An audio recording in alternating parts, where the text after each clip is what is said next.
vinegar. Little one. It's not, I put apple cider, but anyway, the whole upstairs, I'm burning incense and candles and. So you When- cook upstairs? Huh?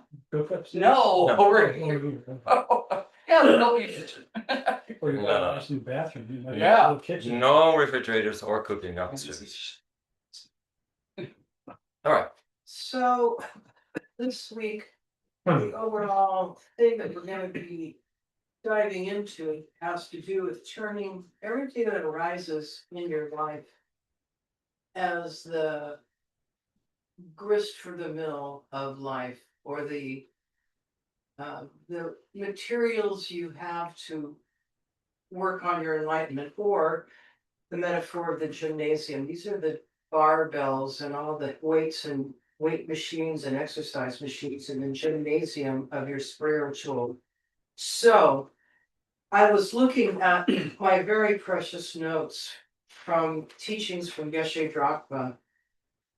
And on this topic, he said, he was talking about meditation and different meditations, bodhicitta, the development of bodhicitta in particular. And he said, at times on this topic of turning difficulties into the content of your working on your development, he said, when you are sick or having difficulties, use them as the inspiration to meditate on bodhicitta, or you could review all of the stages of the path, or you could meditate on emptiness, the emptiness of the arising of the difficulties. But the main one is to open your hearts. And it's sometimes very simple to think, just like me, millions of people on the planet right now are experiencing this difficulty. We have one of our fellow practitioners and board member, Claudia Ladinson. She's almost never here because she lives in New Mexico. When he was 10 years old, her son, he had been born with a congenital heart disease. When he was 10 years old, there was a medical emergency and he passed away. Claudia wasn't yet practicing Buddhism, but she said in that moment when he passed away, what flooded into her mind was the awareness that at that moment, hundreds of thousands of mothers were suffering from the loss of their child. And she was just like them. And in that, it does two things. It recognizes your interconnectedness and recalls the ordinariness of problems and suffering. We tend to get hysterical when we have problems and suffering, and we, must call our mothers and friends and tell people about these horrible things that happen to us. But this is the ordinary occurrence in this cyclic existence. And as we start to recognize the pattern, then we start asking, what is this about? And that's when it becomes time to find a path, and a path that you feel confident and can take refuge in. So with all that in mind, in a sense, you could say that taking refuge is the element that gives you confidence that you are heading in a direction that makes all of this transitory suffering, this passing, momentary, comes and goes suffering, that gives it meaning, is through your having taken refuge in the long view that this is the training to begin to see these things as the ordinary appearances in samsara, the common experience of all sentient beings in samsara, and then thereby inspiring your motivation to discover the ways in your spiritual path, discover the ways to turn that into your development and ultimately your ability to be strong, courageous, connected to others, and your ability to attain the highest goal, which is of course Buddhism. So it's only through this human experience that we can generate the bodhicitta, the sense of connectedness, and at the sense of we share the same experience. His Holiness is always saying, Dalai Lama, we're the same. We're all brothers and sisters going through. We're all getting. Don got a ticket this week. We're all getting that. We're all having people get sick and relatives having setbacks with their alcohol abuse. Can't pay taxes, can't pay bills, cars get flat tires, people get cancer, people die. It's just the stuff of our existence. All of it is meant to be turned into the inspiration for us to sincerely take refuge in the long view, the view of the transitory nature of these things as arising appearances to your consciousness due to your habituation. How you see things is your habitual mental condition. Lama Zopa said, things appear to you in the exterior world in the aspect of what is in your mind, in the aspect of what the thoughts and ideas and the tendencies that you cultivate. Do you cultivate anger? Because if you do, you're going to be seeing anger and hatred out there. Do you cultivate brotherly love and sense of community? Then you're going to see the connectedness of people. You can see in a world where the news likes to say it's all bad. You can see, if you have this other view, all of the incredible efforts every single day, simple things that people are doing to improve in small ways the lives of others. So this is why we take refuge. And so let's take refuge in this path that turns all of this into something beneficial. I go for refuge until I'm enlightened in the Guru, the Buddha, the Dharma, and the Sangha. Through the positive potential I create, and let's name the 6 perfections, by practicing generosity, ethics, patience, enthusiastic effort, concentration, and wisdom. By practicing those, may I attain Buddhahood for the sake of all sentient beings. Perfect. Oh, you only do it once? Take it away, Christopher. That's it. Oh, no, 3 times, okay. Nope, we're gonna be No, 3 smart times. Buddhists. We're gonna be smart Buddhists. Smart little Buddhists. I always ask myself, one of the main things, I'll just share this last thing. One of the main practices that Geshe Dakpa encouraged us is always understand why you're doing what you're doing. When in terms of practice, it is not helpful or wise to do something because they said to. So like with that 3 repetitions, when we finished that, I thought, that's enough. I just felt like that's enough. Yeah, you basically covered. We're either feeling it at this point or we're not. I think a lot of this stuff, I have a theory now that a lot of the stuff, the elaborations, it's just like, how do you keep 5,000 monks who are hormonal busy? Keep them busy with all these ideas and all these repetitions. 5,000 hormonal months. Causes one for thought. Okay, well, today That's just my own theory. No one has ever told me. we'll stop talking about that. Can you imagine? What Nagarjuna is talking about in these verses today is exactly what Kabita was outlining, is the basically taking or folding into the path to enlightenment all of the difficulties that we experience, to not set them aside and say somehow this is different and I can't, the Buddhist path won't deal with this. The Buddhist path absolutely deals with it, and that's what these verses are about today. So this is about the overall title of this session is choosing the greater good. Choosing the greater good, always seeing beyond the small things that are going on, the small problems, your own personal problems, and think about the greater good and how can you be of greater good, both to others and then ultimately to yourself too.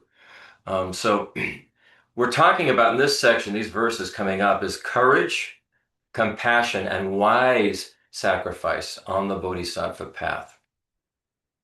And Kavita has asked me to read all of the Jeffrey Hopkins translations of Nagarjuna intact, so I will do that.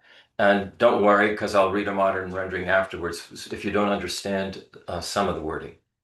Here's verse 373.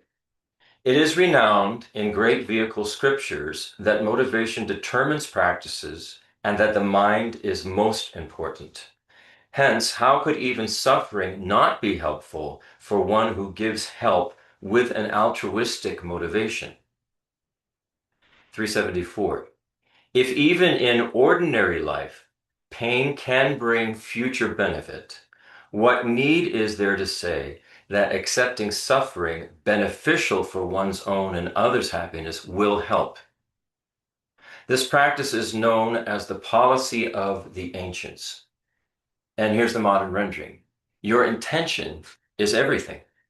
It shapes the meaning and outcome of what you do. When our motivation is genuinely to help others, even discomfort or hardship becomes meaningful and worthwhile.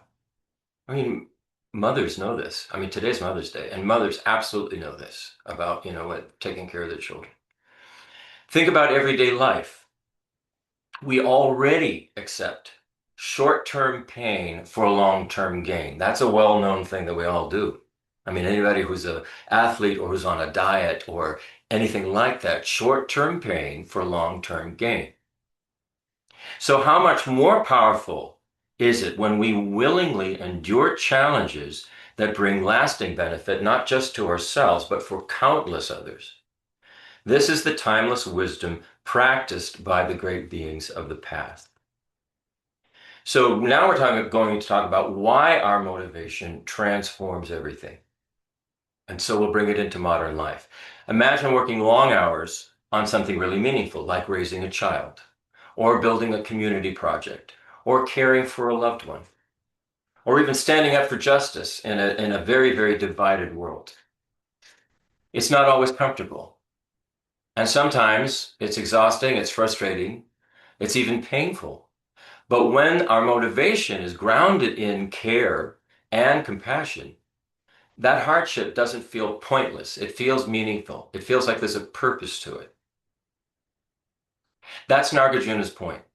Motivation determines the moral and karmic quality of our actions. Motivation determines the moral and karmic quality of our actions. So you see, there's going to be a little nuance there. It's the motivation that matters the most. If our attention is deeply altruistic, even actions that involve temporary discomfort become profoundly beneficial. So somebody might object to that and say, well, sometimes people have very virtuous motivation, but they create all kinds of problems, by their physical and verbal actions. Somebody can be very well-intentioned, but they do the wrong thing, they say the wrong thing, and it causes trouble. And that's true, it happens. I think we're all well aware of that. However, while the immediate result may cause confusion and aggravation and maybe even anger, acting with good intentions will still bring good results in future lives because the karmic intention is there in the mind stream or the mental continuum of the person generating those actions. Cancer Tikchuk emphasizes something subtle but really powerful. Even when good intentions don't produce immediate visible success, maybe your help is misunderstood. It was misread by somebody, or your efforts, the things that you did create short-term tension. The deeper karmic result remains positive. Why is that? It's because your mind at the time was aligned with compassion, wanting to be of benefit. I know I've experienced this. I know Kavita has. I'm sure all of you have experienced this. You intend to be of help to someone and it backfires. It turns out wrong. But the intention is the important thing. It's not like you were consciously trying to do something harmful to someone. You were actually trying, to help. And that's very, very important to remember as we go forward. It's especially important today. we have a world of rapid technological change. We have social media reactions every 5 minutes practically, and we have global tension. Seconds. 5 seconds, right? I mean, that's milliseconds. And we have, this global tension, and we so often expect immediate results. We're very impatient, you know. But the Dharma is asking us to think long term, far beyond immediate feedback loops that we're so accustomed to right now.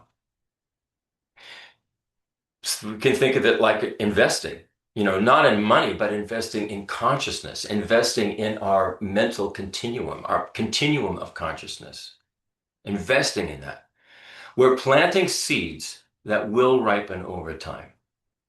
When bodhisattvas take this to the highest level, and again, a bodhisattva, as Kavita said, is somebody who has made a personal commitment. It's an altruistic intention to go all the way to enlightenment, whatever it takes for the benefit and happiness of all beings. So that's the bodhisattva path.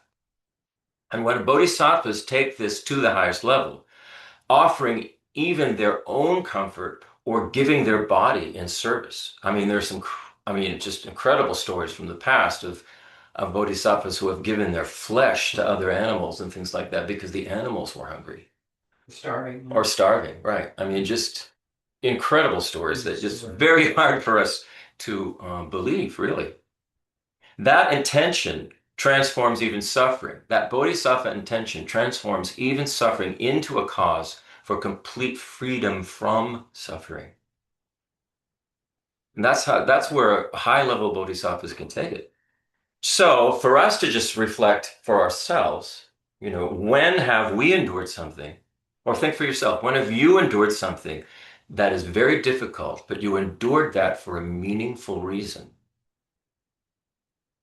I'm sure we can all think of something like that. It was difficult, hard to do, but we kept at it because it was meaningful. It was going to be beneficial. And maybe not just for ourselves.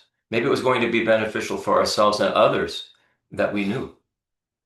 How did your motivation change your experience of that difficulty? I can tell for myself, and anybody who's an athlete or someone who's on a diet, or if some things can be very, very challenging to do. Take a diet or take becoming a very accomplished athlete. Well, there is no gain without pain. Every athlete knows this. And they have to be enthusiastic about this and stay on track with it. And so in a sense, even though it may be difficult, the rewards are well worth it in the long term. Another example, Kavita and I have been working on these bossa nova pieces that are very, very difficult, foreign languages, new rhythms, very, very beautiful music. When we first started out, we thought maybe we couldn't even do it. But what happens is if you have a very strong intention to do it, to be of benefit, then, and you practice and you keep at it and keep at it, over time, it gets better. And over time, it starts to get to a very high quality. And we're seeing that beginning to happen. So I think this works in all areas of life. Anything that you do, if you can take anything you do and give it a beneficial intention, your motivation is to be of benefit, not simply to yourself, but to others, then that then carries that action, which may have seemed difficult. Say raising a child, incredibly difficult for anybody who's done it, or being a child, incredibly difficult for anybody who's done it. But if you can grow out of the difficulty and think of, wow, for instance, as a child, recognize with gratitude, no matter what your upbringing was, it brought you to where you are now. And to be grateful for that. And so that's a way of folding that into the path and making it meaningful. Same with parents and their children, or spouses, I mean, we can take all of this into the path. Shall I go on, or anybody want to comment on that? No. Okay. Now we go to the next verses. This is the Chris, yeah. I was going to say the Latin root of motivation literally means to move. Hmm. So if you want it to do beneficial action, you have to literally move, and that's motivation, Right. You have to right? do right. It's not just thinking; it's thinking, but acting. So that Buddhism always talks about body, speech, and mind. So it's our actions, it's our speech, and it's what the mind. The mind motivates, but it's actually the movement happens with body and speech. That's just where it happens out in the world. What we do. That's it's I love looking at the roots of words because they can really open up a word, uh, give it much more meaning. Yeah, yeah. I've often done that. Looked at the roots. All right, verse 375. If through relinquishing small pleasures there is extensive happiness later, seeing the greater happiness, the resolute should relinquish small pleasures. If such things cannot be borne, BORNE, you can't bear it, then doctors giving distasteful medicines would disappear. It is not reasonable to forsake great pleasure for the small. And here is the modern rendering of that. If giving up a small temporary pleasure leads to a much greater and lasting happiness, it's simply wise to let the small thing go. We already do this all the time. Like, as it mentioned, taking unpleasant medicine or an unpleasant procedure, medical procedure in order to heal. We'll do that. We will bear that. So why would we cling to minor comforts if they're blocking the deeper, more meaningful well-being that we could have? And that would be only because we don't understand that's we don't understand the nature of how things work, the nature of reality, everything on the Buddhist path. So if we understood that giving up small comforts for larger ones, we have to have the larger ones in mind. If we don't, then we just want small comforts all the time, just fill our faces and bodies and minds with the small comforts. But we have to have a longer term, larger goal in mind. So this is about trading up short-term comfort for lasting joy. And it hits right at the heart of our modern life. We live in an age of instant gratification. We know that. I mean, you just go streaming and scrolling on the internet looking for the instant, you get a dopamine hit for whatever it is you're looking after, instant, instant, instant. Nagarjuna is saying, what are we giving up in the long run by constantly choosing the immediate, easy reward? What are we giving up in the long run by constantly choosing the immediate, easy reward? Kensur Tekchok connects this to ethical discipline, which is one of the paramitas, 6 paramitas. Whether you're following lay precepts or you have deeper commitments, such as tantric commitments, practice often means not acting on every impulse. And it really kind of goes against the grain of modern life. Is me acting on every impulse and getting really pissed off when something blocks that. Don't block me. That can feel very restrictive to us in this modern day. Like we're missing out on something. If we don't have that second piece of cheesecake or whatever it is. But in reality, in creating space for something far more stable and fulfilling, we're going to be much, much more happier. So it would be like choosing sleep over scrolling late night on all of the terrible things that are going on in the world, because you need to know, because it's going to happen in 2 weeks. It's going to happen, every 2 weeks. There's always something. And we become kind of addicted to it. Or having a very difficult but honest conversation with somebody about something that really matters.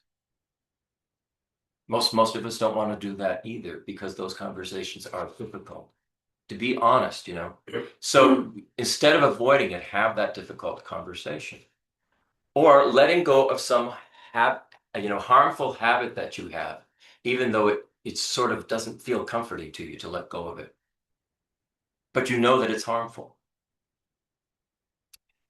So if we refuse even small discomfort, we limit our growth. Nagarjuna is making it almost humorous. If we couldn't tolerate total discomfort, then medicine wouldn't work. Because medicine, of course, when we go to the doctor or if we go to a surgeon or whatever it may be, I mean, even I had my mother, happy Mother's Day. My mother must have had 5 or 6 facelifts in her life. She started out when she was in her early 40s and went all the way up into her 80s. And they were not comfortable for her.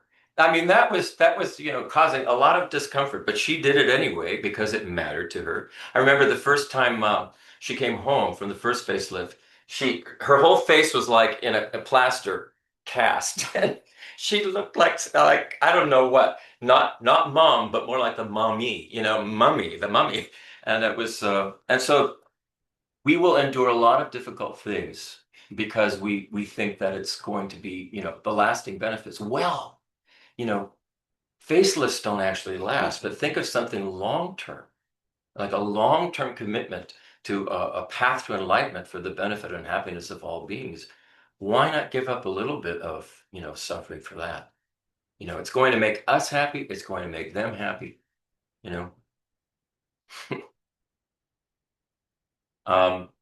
So for all of us, we could think, what's one, quote, small pleasure that might be holding you back from something greater?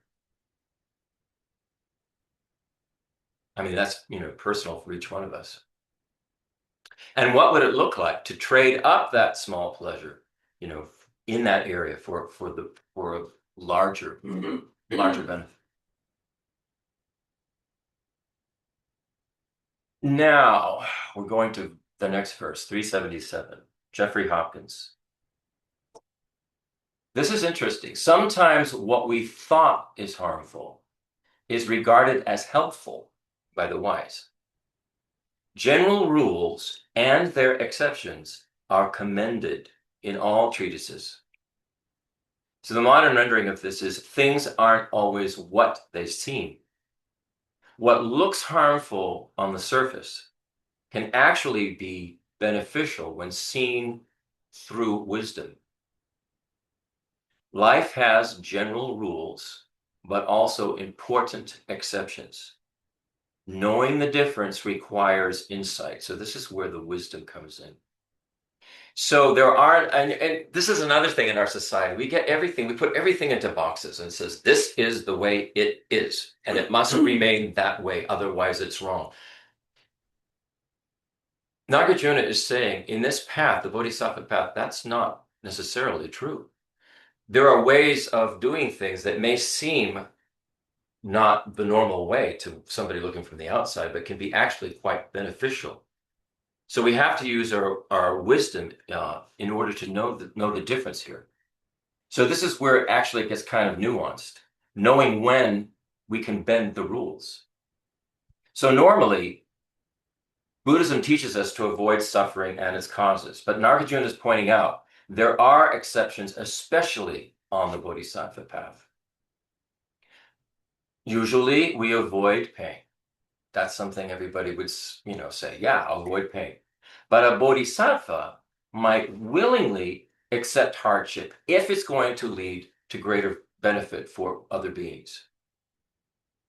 There are some crazy things if you look in like the 37 practices of a bodhisattva's way of life. There are some verses which actually talk about willingly, letting somebody take your life if you can see that there's going to be benefit going forward because of that. There's another aspect to this that I think is worth mentioning in the context overall in Buddhism and in life. Our existence kind of has these two components. Geshe Drogba used to talk about this a lot. We have the view, which is another way of saying our understanding of how things exist. This is what's, in our mental continuum, how we think about existence and all the myriad details of that at every level. And then there's the conduct, what we do, how we respond to the arising karmic appearances that are just coming from our past karmic, this side of the equation. So in the case of when difficulties arise, in addition to what Christopher and in terms of the Bodhisattva path, a vital element of the Bodhisattva path is also the view aspect.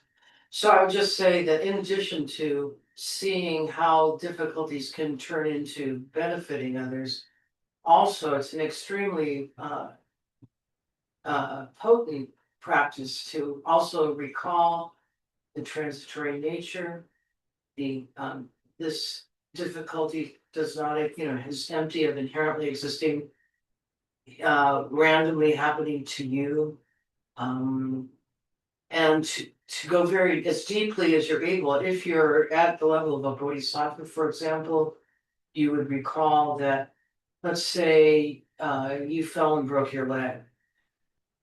Well, you were in a human body due to your past karma, so you have the propensity to be born in the kind of a human body that has a leg that is possible to be broken. It is in the nature of a leg to have the ability to break.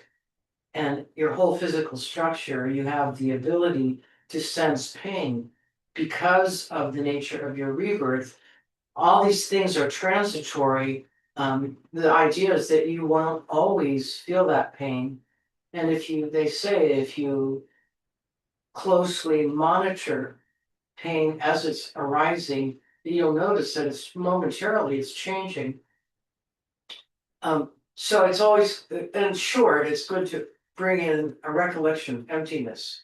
The facets of emptiness, the impermanence of it, the dependent arising nature, your role in your karmic pattern, that thing arose in your experience in the first place, and so on. We can make things so much worse when we just treat it objectively as that's the way it exists inherently, and our mind just will make our pain so much worse than it actually is. Geshe Drogba talked about this aspect, and I mention this because bodhisattvas, by definition, have had a pretty deep realization of emptiness. You can't engage in, you don't just haul off and go, my body doesn't matter, here, eat my arm. I mean, you have to have the whole view. Actually, if you look at the roots, Bodhi means awakened, Sattva means being, an awakened being. And in the 37 practices of Bodhisattva, all that is implied in every single one of those practices. It's dependent to do it. Actually, it just dependent on the view of emptiness. It absolutely is. Moving together all. Yeah. So we usually try to escape cyclic existence. We think we need to get out of, samsara. But bodhisattvas will intentionally remain engaged in the world to be of benefit, to help others awaken, wake up to reality. And by waking up to reality, then the whole path becomes quite clear. Like Escalita is saying, if you have even a little inkling of the insight, the deeper insight into the nature of reality, then compassion makes so much sense.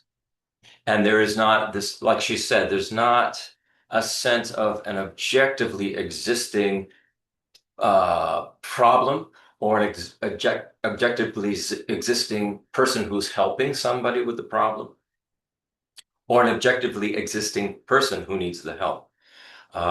They're all moving. They're not fixed. None of these things are fixed. This is why change is always, always, always possible. No matter what, change is possible, because that is the nature of things. As things change, things are impermanent. So this is very relevant today. If we think about activists and caregivers and leaders who willingly step into difficult situations, not because they enjoy suffering, but because they see a much bigger picture.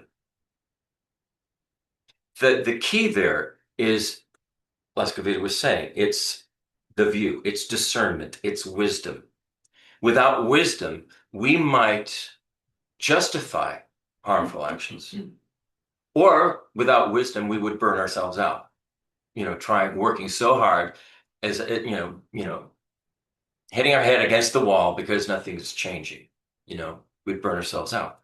But with wisdom, we can very, very skillfully navigate when to hold firm to something and when to let go and adapt. But that takes wisdom. If we have a very fixed view of things, as we see very, very often today, no, will not cross this line. I will not make this concession. I will not adapt. And that's where problems come in and wars come in and all of these disagreements. We need to know when to hold firm and when to adapt. And that requires wisdom. It requires this view, this understanding of the nature of reality, the nature of things. Cancer Tech Chalk emphasizes that we have to train our intelligence to distinguish between what is generally true or conventionally true, and then what is an exception based on compassion and wisdom. We have to train ourselves in that. So can you think of a time when something difficult in your life turned out to be beneficial?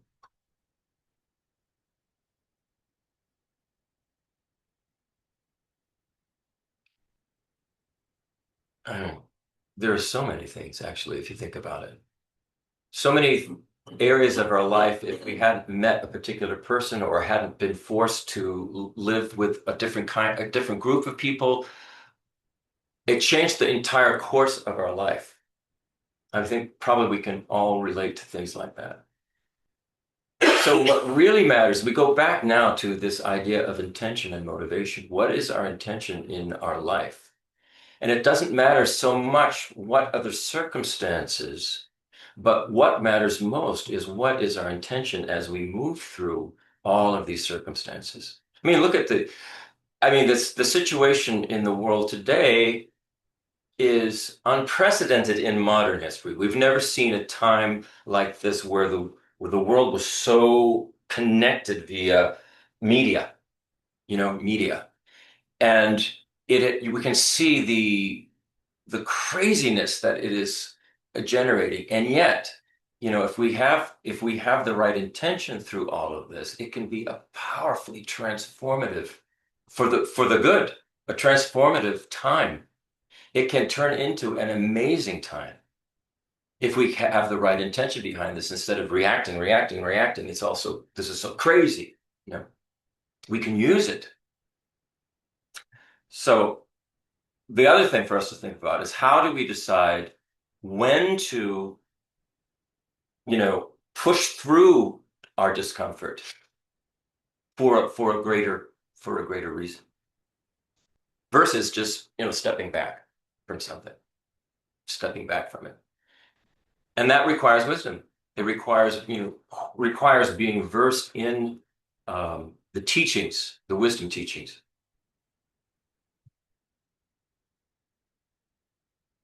And now we're going to talk about the power of compassion plus wisdom, the two of them working together.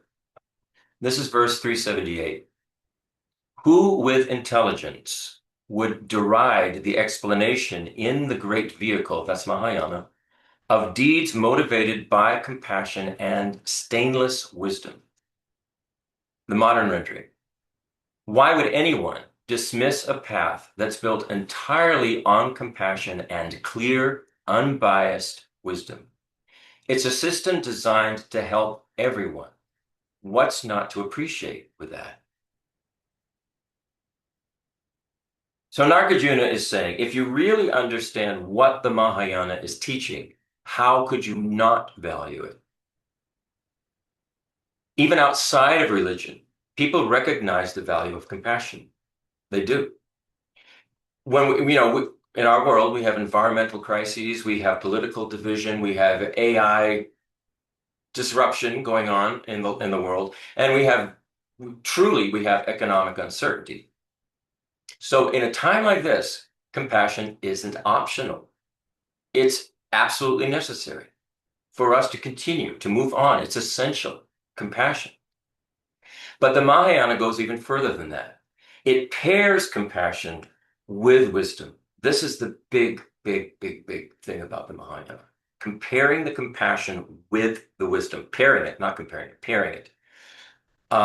Specifically, the insight into emptiness, the nature of reality, and dependent arising.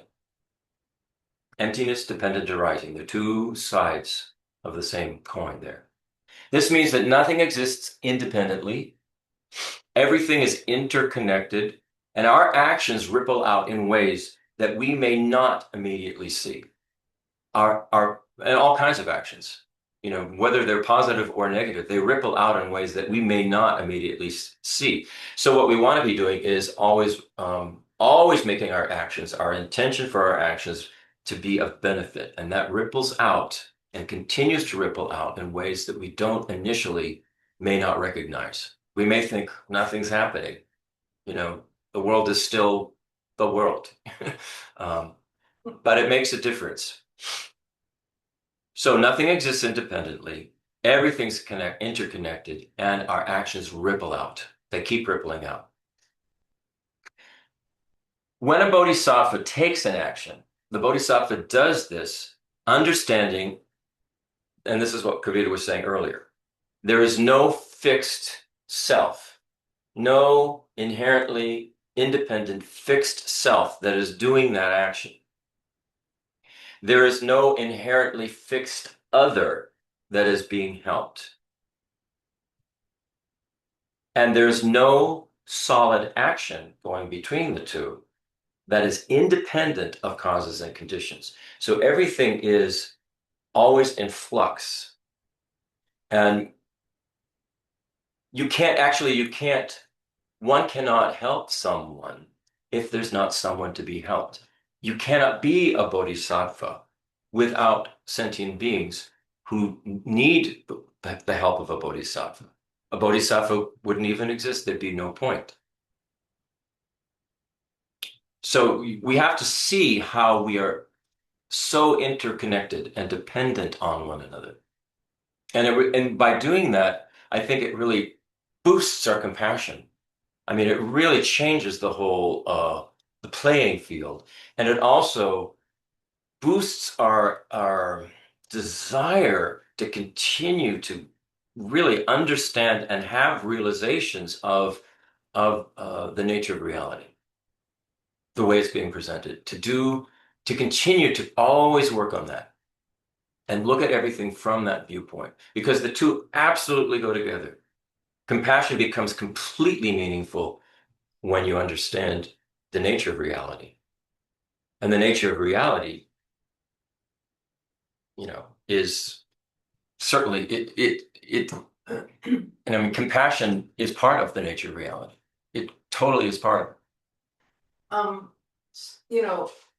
One of these little handy Swiss Army knife kind of triads of things to think about that applies to all phenomenon can be helpful in terms of the wisdom wing of this practice. As I mentioned earlier, the view is how you think, and the conduct is what you do. Body, speech, and mind action. But this one particular tool that we've been given over the years, which if you don't have this, is very, very, very helpful, because you can then apply this analysis to everything that's arising, good and bad, helpful and difficult. And the triad is, everything is impermanent at the most subtle level. So, whatever is happening is transitory, and it's good to meditate on that. Then the other thing is that phenomenon is connected. It's coming and going in its impermanence through a sequence of a causal chain. And it's just one thing, a blip happening along a causal chain. Every result is the cause of the next thing. So they don't stand on their own in this causal chain. And then another helpful thing. So, when you go, oh my God, why did that happen to me? To think of the causal chain of, people that you don't even know they're involved in can be very helpful. Then the third element is that each of these arisings, each has many, many parts. Infinite, you can't find the smallest part. So like say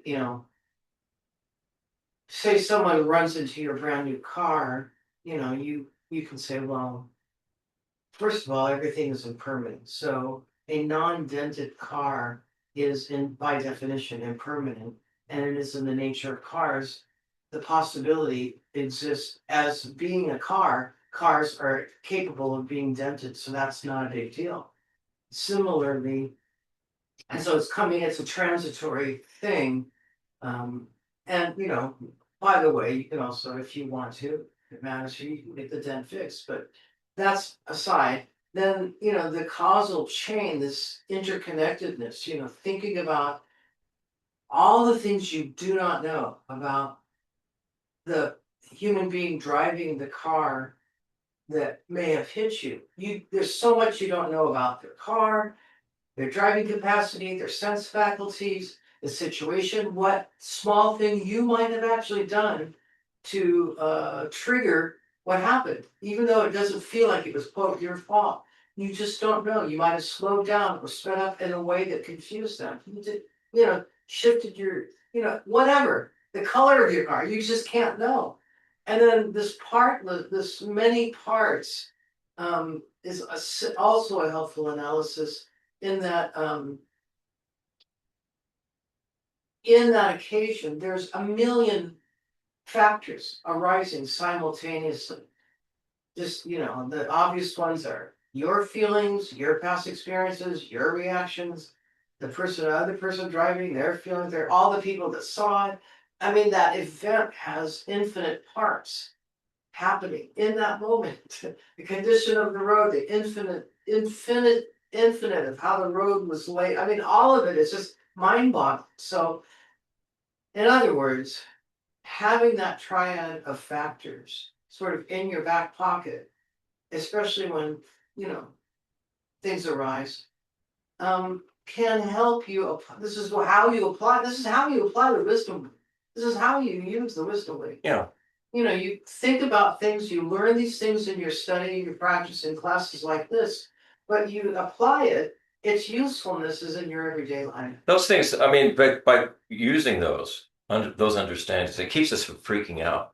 In many, many different kinds of situations where normally we might have a bad reaction or a strong reaction, we can pause basically and rethink it. By understanding what you were talking about. You get to a point, I can say this firsthand, where we had someone here at the house once, and we had one of those glass cutting boards, and she was so upset about it. And I said, no, it's okay. It's just in the nature of glass to break. Just a cutting board too, really, I mean. That's what glass does. Right. Nature. So it actually helps really to subdue our anger. Be shocked. Yeah. It's sort of like when someone's diagnosed with some dreaded disease. Well, it's in the nature of the human body for a lot of reasons, infinite causal reasons, to have these things arise. So you don't need to get on the phone and tell the world, oh my God, I have a bunion, or whatever. So That needs chemotherapy. So It does understand reduce the amount of drama. Yeah. So understanding this, what you're saying, when we have an understanding of this, it's the opposite of making things meaningless. What it actually does is it makes things much more fluid and workable. We don't have to have these very, very strong reactions. We really don't.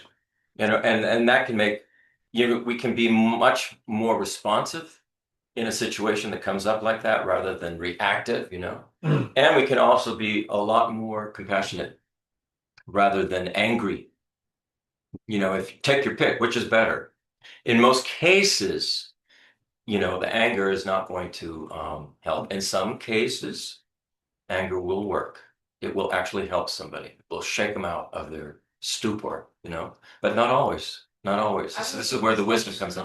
Call it anger, it's wisdom. Yeah, the wisdom Of what you conventionally know, you would call anger. wrath or So something like that. maybe raised my voice and moved rapidly and suddenly. Mm. You know, Yeah, yeah. it'd be like a mother shouting, don't, you know, kids about to get hit by the car, that's not anger. So when you have this union of the two, the wisdom, what you're talking about, the insight, the knowledge, the wisdom wing, the view, and you have the what did you call it? Well, he said Conduct. Conduct would be also the Method. compassion wing. Method, wisdom. compassion. When you have the union of these two, then comes these two great accumulations. What we call merit, that would be the compassion wing, and wisdom. Wisdom, merit, and wisdom. That's the insight into reality. So merit is actually compassion in action. You're taking action with that compassion.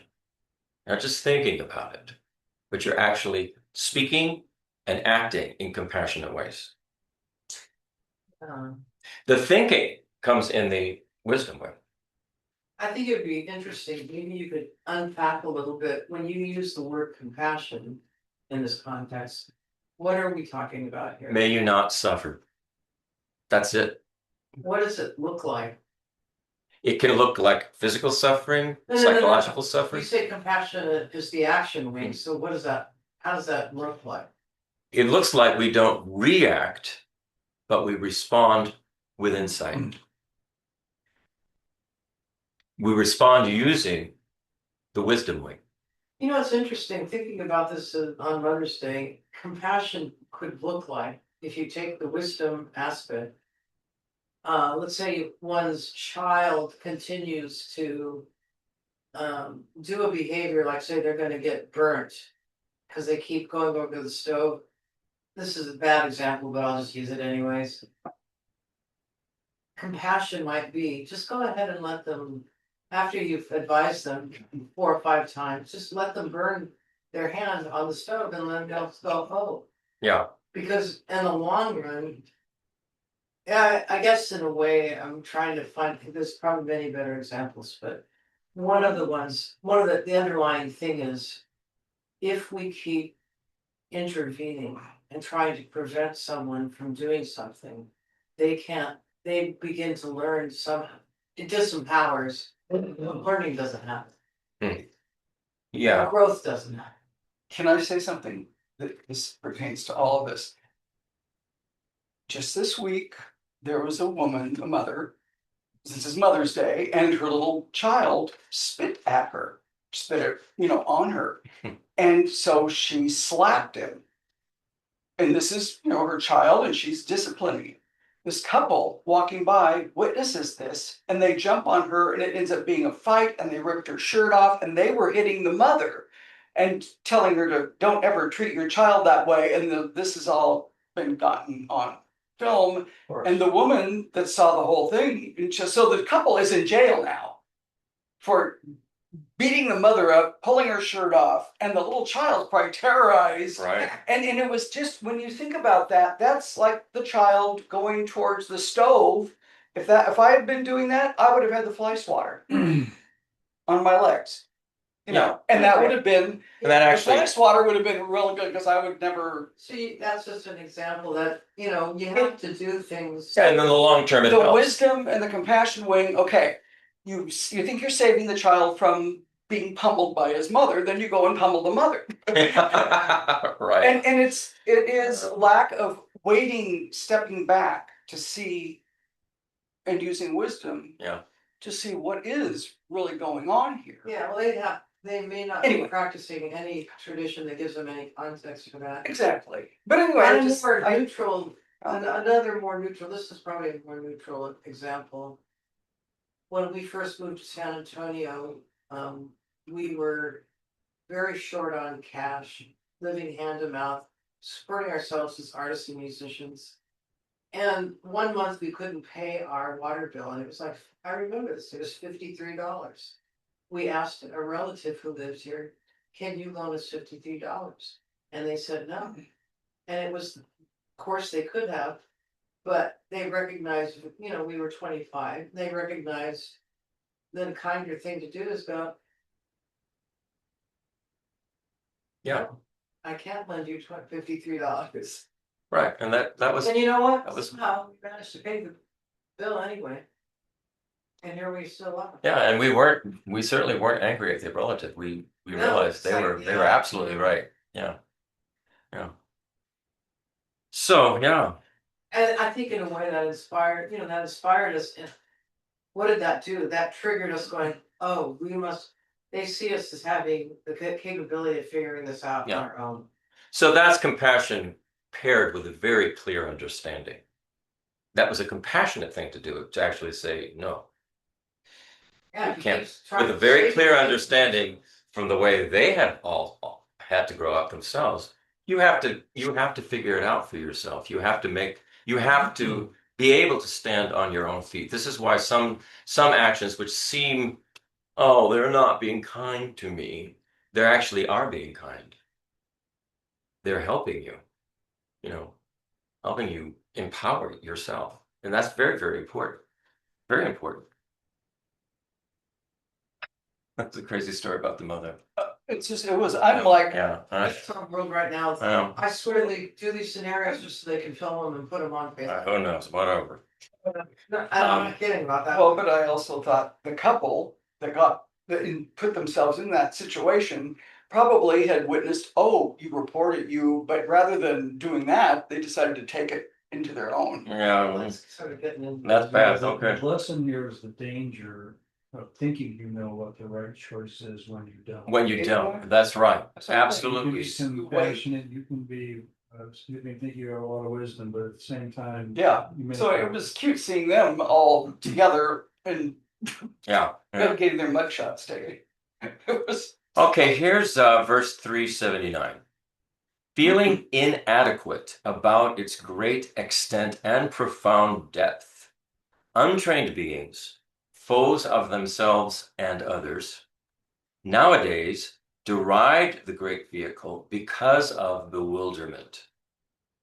Modern rendering, when people feel overwhelmed by how vast and deep this path is, they sometimes reject or criticize it, not because it lacks value, but because they don't yet understand it.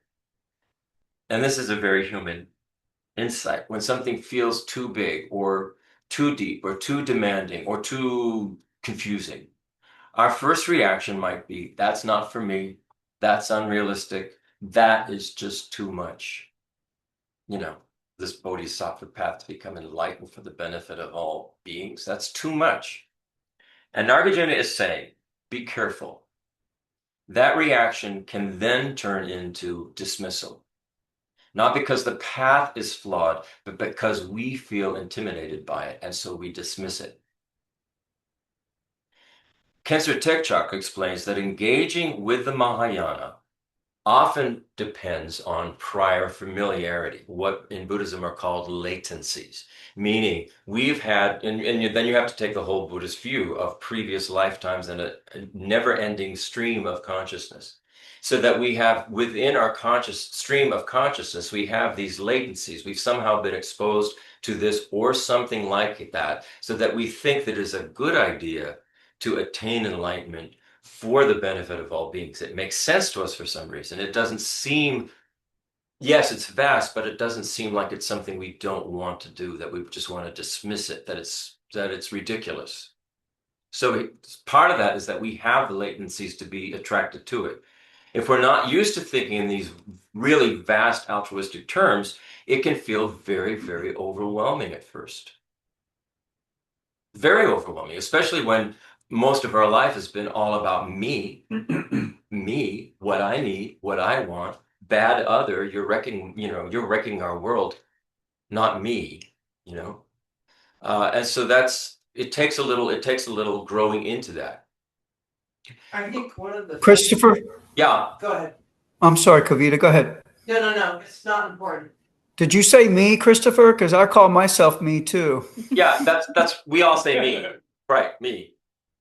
That's what I'm talking about. Sneaky. Yeah, the me. Yes.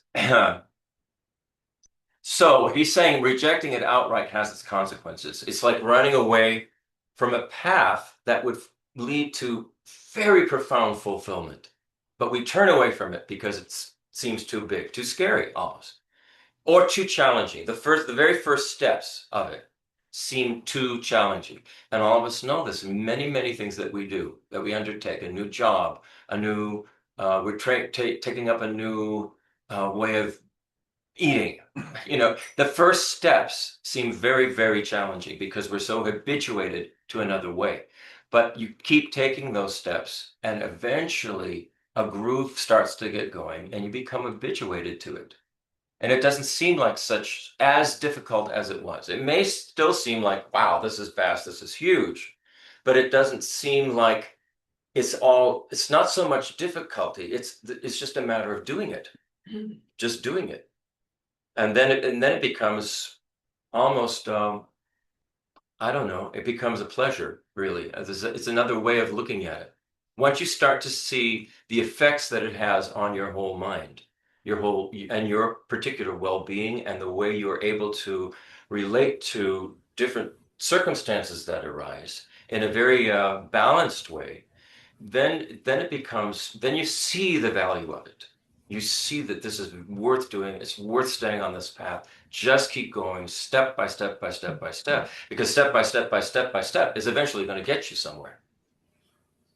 It's eventually going to lead you all the way. So, yeah.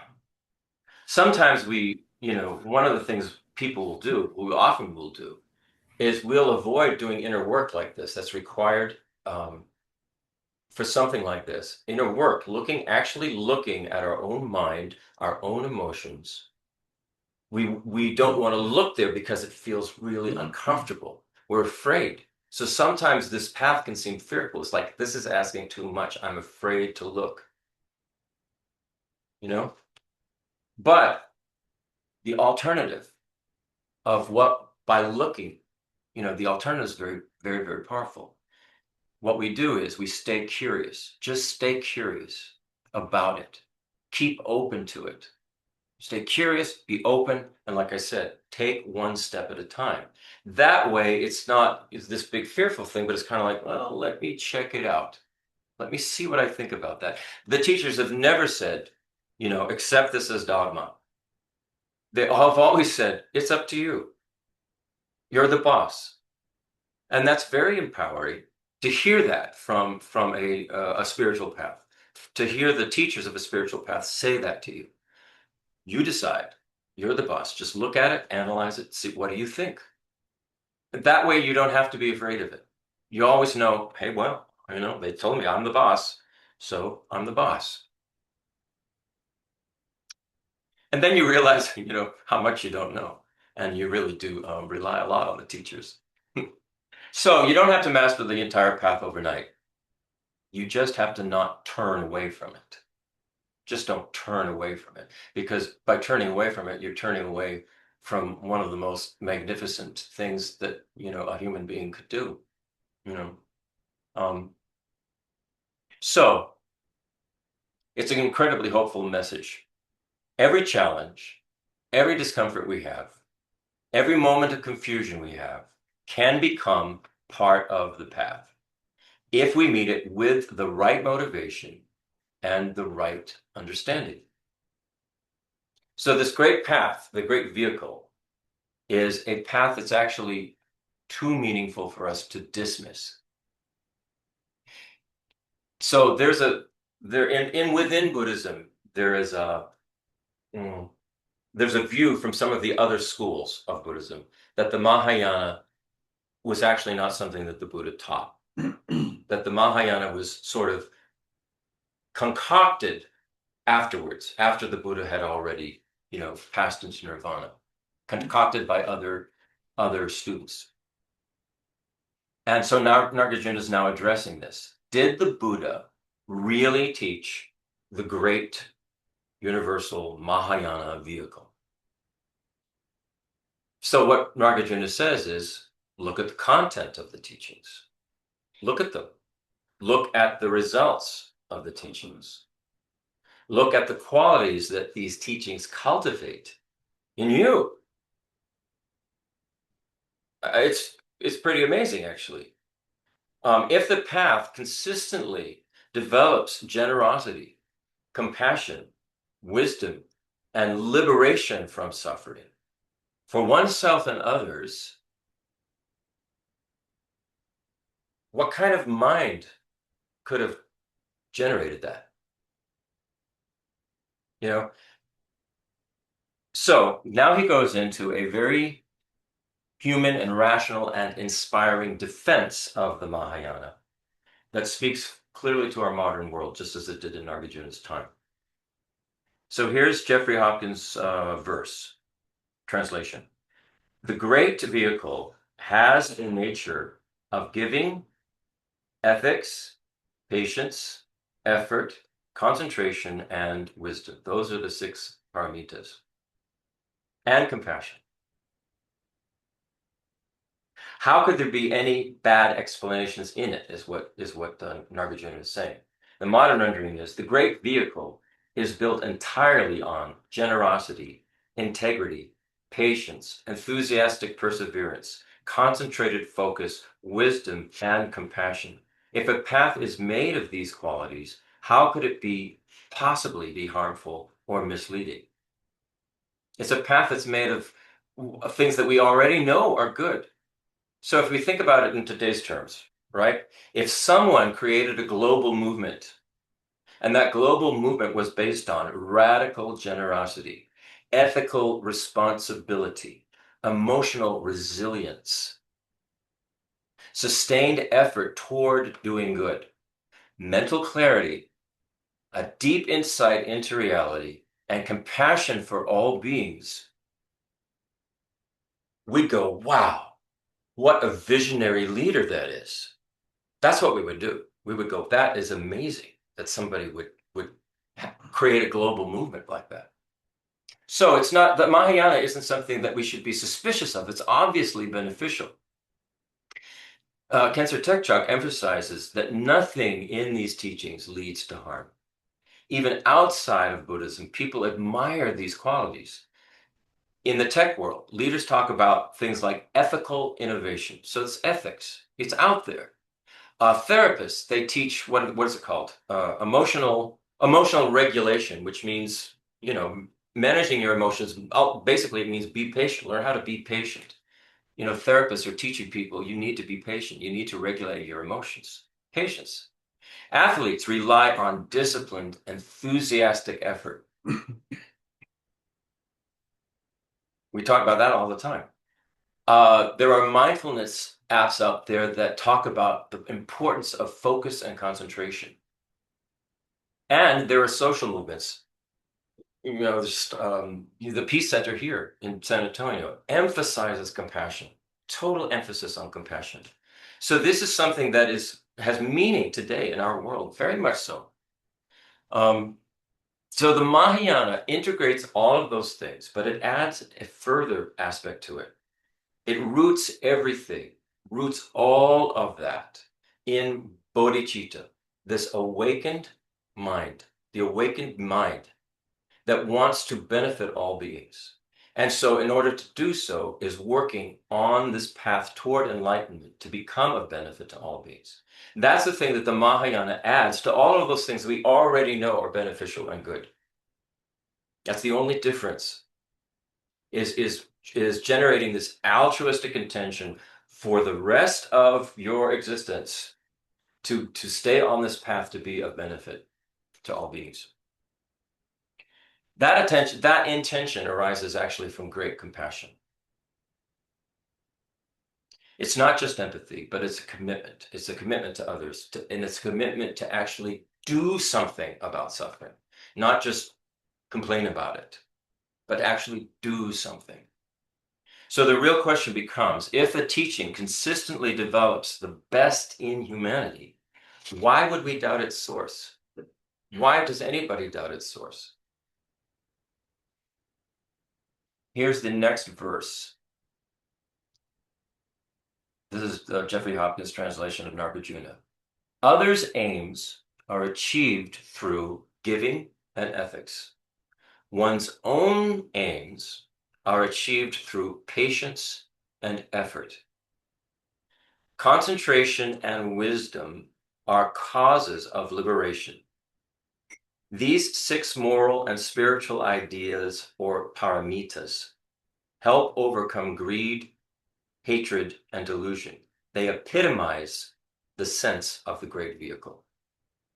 Modern rendering is, helping others happens through generosity and ethical living. Personal growth comes through patience and sustained effort. Freedom comes from deep focus and insight. And together, these define the heart of the Mahayana, the heart of the great vehicle.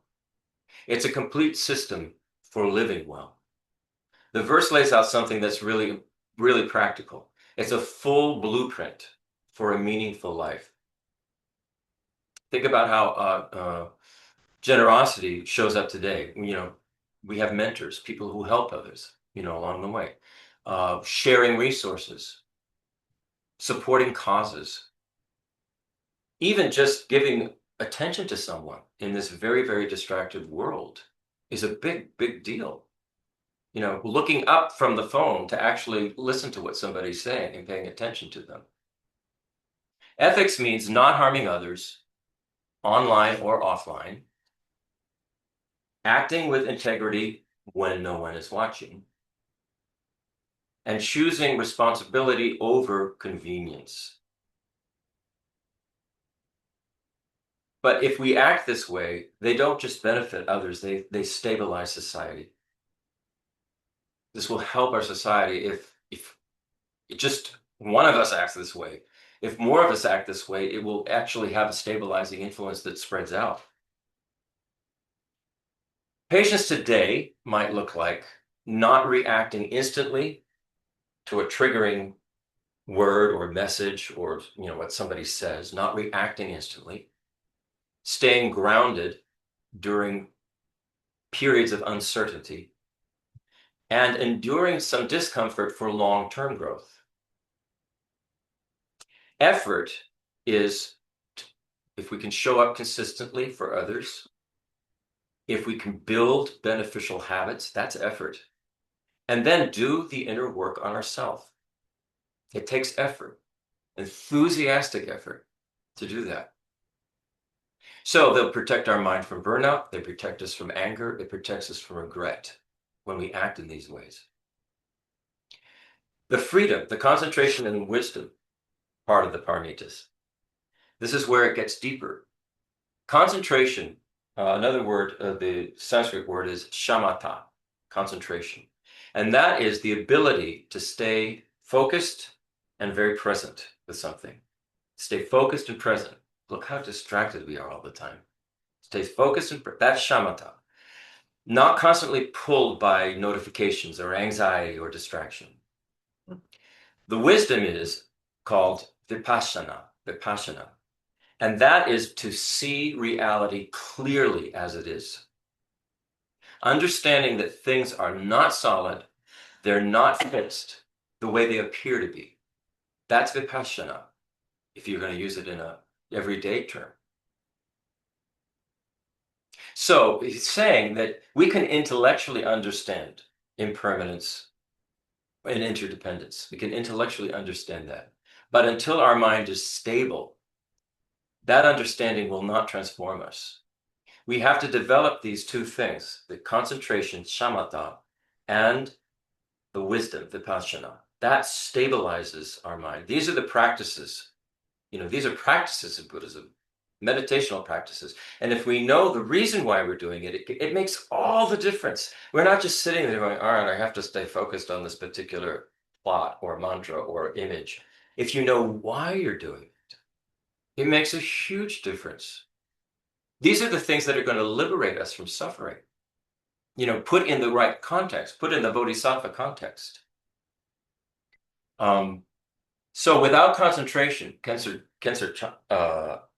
says, without concentration, wisdom doesn't penetrate deeply enough to liberate us from suffering, the suffering of samsara. So, where do we, each one of us, where do we feel strongest now? Do we feel, one of our strengths may be helping others? Or is it building yourself? Or is it cultivating inner clarity? All of these are places where we can begin to work, helping others, building ourselves, cultivating clarity. And we just keep working on those with this intention to be of benefit. And step by step, we will get there. We can grow from there. Chris, Yeah. it seems like all of this that you're talking about is working towards the future or, forward thinking. What can you do for the past It's a to very right things or to make things right? Or I don't know how to use the words, but what It's a- can you do that's a to great question. because suffering happens from the past as well, I think, or from A lot of times we hang on to things, yeah. or they feel like they're stuck in us somehow from the past, traumatic things that may have happened. Who knows what? Something we may have done to someone else sticks with us in the past. And Buddhism addresses this quite directly with a practice called the Vajrayana, Vajrasattva practice, where you actually you sort of scan your mental continuum and you purify it. You go, I regret this. I don't intend to do this again. And so it's a process of purifying karma. It's a whole series of there's a mantra that goes with it and visualizations that go with it. But that's a way that you do that. And the thing to remember is there is no past and there is actually no future. There's only the ever-present moment, the ever-present now. That's where the transformation happens. That's where the change occurs. That's where the healing occurs now. And so it sounds like we're moving into the future, but it's all part of we're taking all of this information and we're generating and working on it now. And step by step, the now expands. We remove all of the problems that exist that we're carrying with us, into each moment. And we're changing what we carry with us into each moment. So this is how we do it. Does that make sense to you? Yeah, that does. The thing is not stuck there in the past. It's stuck right now in our consciousness. And this really is so evident how we concretize the past as if it's some event that's sitting out there on its own. It happened and that's it. Right. And that isn't how it exists at all. No.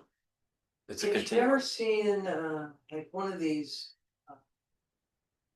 physics experiments where they're showing the equal and opposite reaction thing, and they'll use sometimes like a coiled chain and you move this end of the chain. If you've ever done it with like a whip, you can whip it and you can see the quote past changing. Here you are.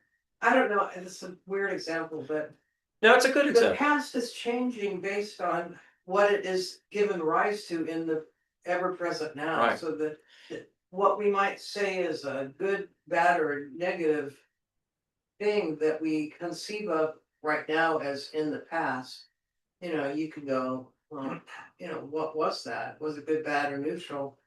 And since the chain of causality is perpetual, there's never a final result. Right. You can say came from this link in the ever-present. It's actually, what do we do with that past that we're carrying with us? Do we, wallow in it? Does it make us depressed? Does it make us turn in? Or can we change it? Can we see, Emphasize, it's not that it's sitting out there. No, it's not. It's, as I'm saying, we're carrying it with us. It itself was just a link in this So what practice would you recommend? I would recommend the Vajrasattva Okay, practice. but then you are saying I will never do this again.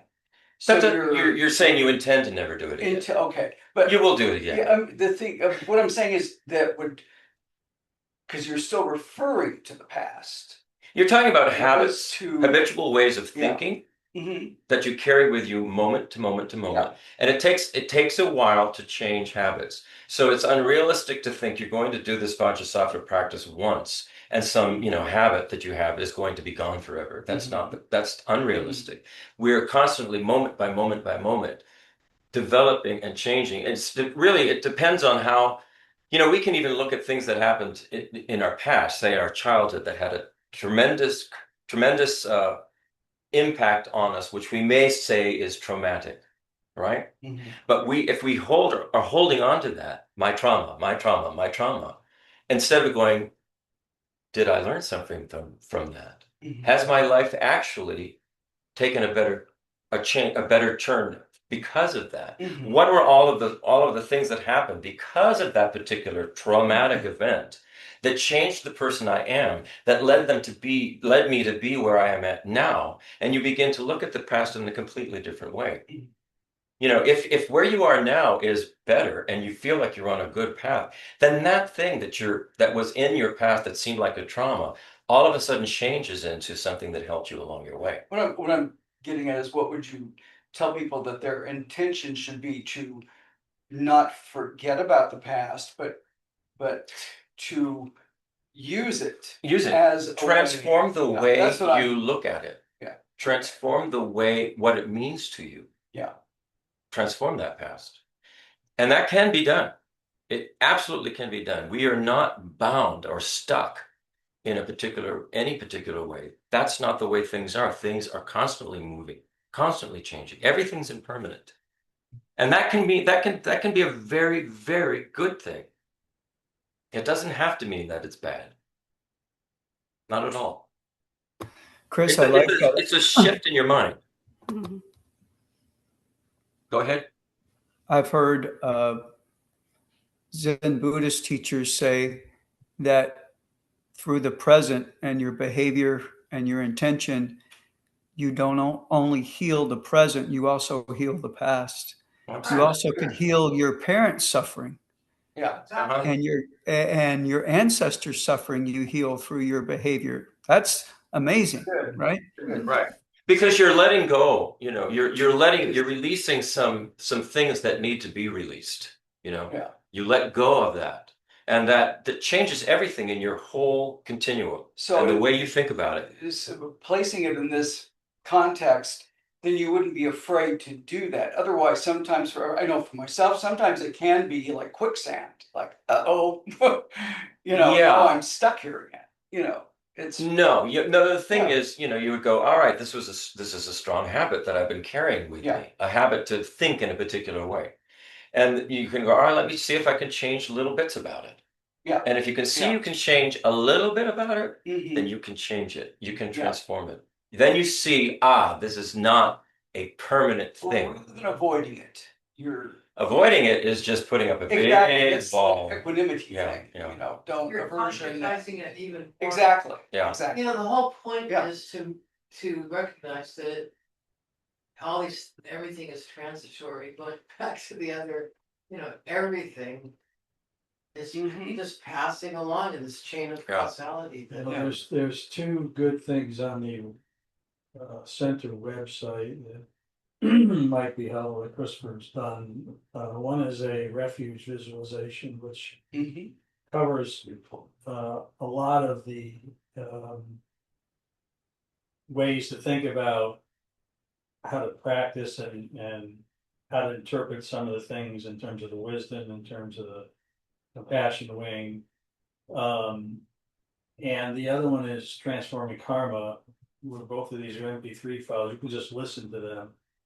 And the Transforming Karma goes through the 7 limb practice. As part of that 7 limb practice, it covers the Vajrasattva mantra. Because I would say is the Vajrasattva mantra, you really are, first of all, you're regretting a negative action.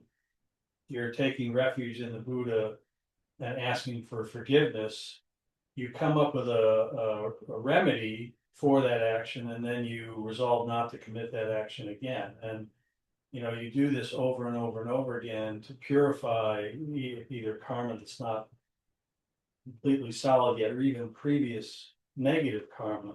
But I think, my understanding is that if you have a negative thought or you commit a negative karma, you shouldn't feel guilty about it, but you should use this Vajrasattva practice to purify that negative karma, and to always focus on practicing positive karma in your present and going forward. Yeah, and right. There are two aspects to that. I mean, you are purifying the negative, but you have to focus on the positive. I just pasted a link to that Yeah. particular page for all those Yeah, resources. and that's Yeah. Christopher's soothing voice. That's I listened to it in the middle of the night. Very I can't soothing. sleep. But Put that me right is to sleep. actually I put you right. Well, that's good. that's kind of like Rockabye baby. we're all in recovery, and We are in that is recovery. really good to know. It's like I can't learn to accept the things I cannot change. Mhm. So that it's a. But actually, part- there's a lot we actually can change, Well, and that's how we think yeah, about it. Exactly. We can change how we think. That's especially with what Brian. Yeah. And then it can turn the whole thing around so that it becomes going forward a very positive experience. It's a powerful thing. The Vajrasattva mantra is by far the mantra I've done the most since I've been introduced to Buddhism. It's the very first thing I think Geshe Dragpa taught us, and I began practicing it all the time. When I'm in the car, I practice it. So I've done it hundreds of thousands of times at this point. And I highly, highly recommend it. It will change. If you start to change the way you think about yourself, you will change. Made a point to read the English translation, and so when he's reciting it, he knows what he's saying. Yeah. Because in essence, it's remove all the negative propensities and let me cultivate the positive ones. It's also important to remember in this practice, you're not asking. I mean, it talks about using the Vajrasattva, you might say a Buddhist deity. But what that Vajrasattva Buddhist deity represents is you. It represents you at your highest, the highest capacity that you can, reach. And so the one that's actually doing the healing is you. It's not like a being or a deity is healing you. You are healing you with your own mind. And that's very, very, very important, because without that, it loses all of its power. It's somebody else doing it to you. Oh, poor schmuck, me, please forgive me. That's not what this practice is about. It's you actually changing your whole consciousness. And that is very, very powerful. Very powerful. We don't realize it at first, but it is very powerful. Okay, we have to stop now. You want to do a little closing something or other?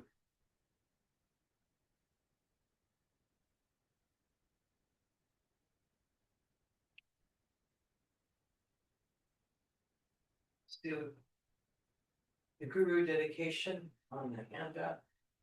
In all my rebirths, may I never be separated from perfect spiritual masters and enjoy the magnificent Dharma, completing all qualities of stages and paths. May I quickly achieve the state of Vajradhara. May anyone who merely sees or hears, remembers, touches, or talks to me be instantly freed from all sufferings and abide in happiness forever. It is only from the kindness of my Guru that I have met the peerless teachings of the Buddha. Thus, I dedicate all merit so that all sentient beings in the future may be guided by kind and holy Gurus. And the prayer for His Holiness the Dalai Lama. In the snowy mountain paradise, you are the source of all goodness and happiness. Powerful Tenzin Gyatso Chenrezig, may you reign until samsara ends. The rest of them are.